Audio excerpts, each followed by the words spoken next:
മാതൃഭൂമി അന്താരാഷ്ട്ര അക്ഷരോത്സവത്തിന് മുന്നോടിയായി Mathrubhumi books same page എന്ന പേരിൽ കാസർഗോഡ് ഗവൺമെന്റ് കോളേജിൽ സെമിനാർ സംഘടിപ്പിച്ചു. കവിയും ഗാനരചയിതാവുമായ BK ഹരിനാരായൺ മുഖ്യപ്രഭാഷണം നടത്തി. കവിതയൊക്കെ ഓരോ സ്ഥലത്തും ഓരോ നാട്ടിലും ഒക്കെ ഓരോ ഭാഷയിലും കടപ്പുറം കവിതകൾ വരുന്നു.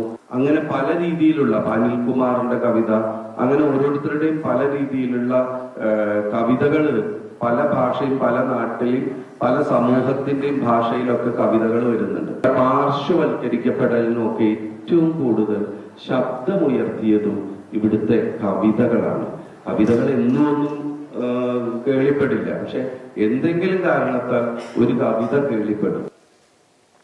Kasaragod government college principal doctor VS Anilkumar അധ്യക്ഷത വഹിച്ചു. Mathrubhumi Kasaragod special correspondent VU Mathukutty ആമുഖ പ്രഭാഷണം നടത്തി. കോളേജ് മലയാള വിഭാഗം മേധാവി ഡോക്ടർ PL ശിവകുമാർ, കോളേജ് വിദ്യാർത്ഥി union chairman Ghaswan Abdul Khader, Malayalam association secretary K Adarsh എന്നിവർ സംസാരിച്ചു.